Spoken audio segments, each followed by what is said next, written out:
Okay, so in these questions, we want to simplify rational functions. Typically, you want to follow 3 steps.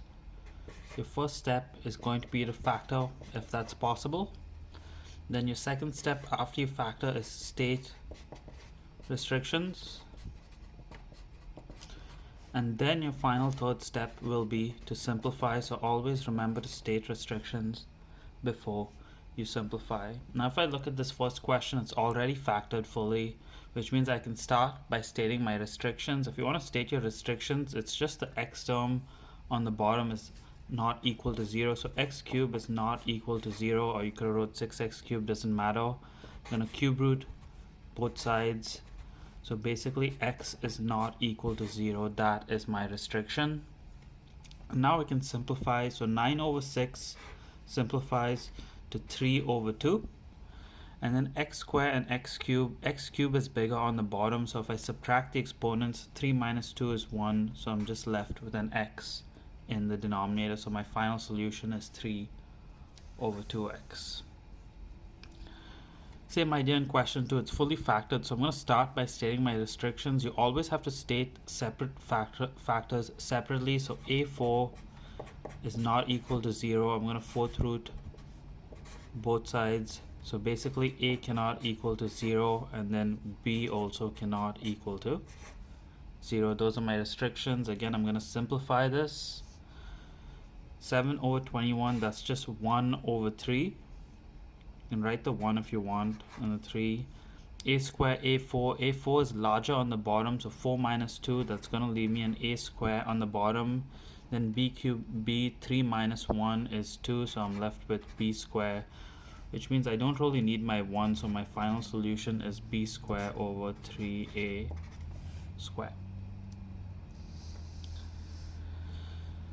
Slightly different in question 3, because now it's going to be factors. I'm going to start with my restriction. Again, I could factor in the first step, so I'll actually factor first.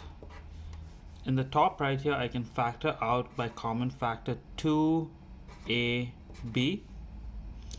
and I'm left with 2a minus b. Denominator is exactly the same, it's already fully factored. So I've done my factoring over here. Now I can state my restrictions. Remember, you just take the factor in the bottom, make it not equal to 0.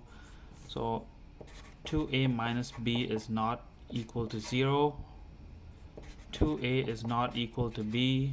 Divide by 2 on both sides. So a is not equal to b over 2. That is my restriction. I can simplify this now. I notice the same factor on the top and bottom, so I can cancel this and I can cancel out the square, and I'm left with 2ab over 2a minus b. That's my final solution. Let's go to the next one. This one is fully factored here in this question, so I can start by stating my restrictions. X plus 2 is not equal to 0 is my first restriction. X minus 1 is not equal to 0 is my second restriction. So x is not equal to negative 2 from this one, and from that one x is not equal to 1. Two solutions there. Now I can simplify this and cancel the x minus 1, I'm left with x minus 3 over x plus 2. That is my final solution in this one over here. Okay, next we're going to take a look at this question which is not factored. So basically you have to know factoring really well to do good in this topic. I'm going to start with my first step of factoring. If I factor the top, it's x minus 2, x minus 3. And if I factor the bottom, it's x minus 2, x plus 5. Okay, now that it's factored, I can state my restrictions. So x minus 2 not equal to 0, x plus 5 not equal to 0. So x is not equal to 2 or negative 5. Those are my restrictions. I can simplify this, so cancel those out. I get x minus 3 over x plus 5 as my final solution.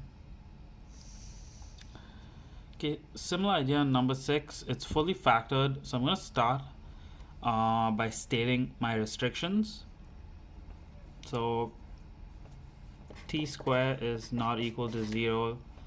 and then t minus 5 is not equal to 0, so t cannot equal to 0 or 5. And now I'm going to simplify this. The t and the square cancel.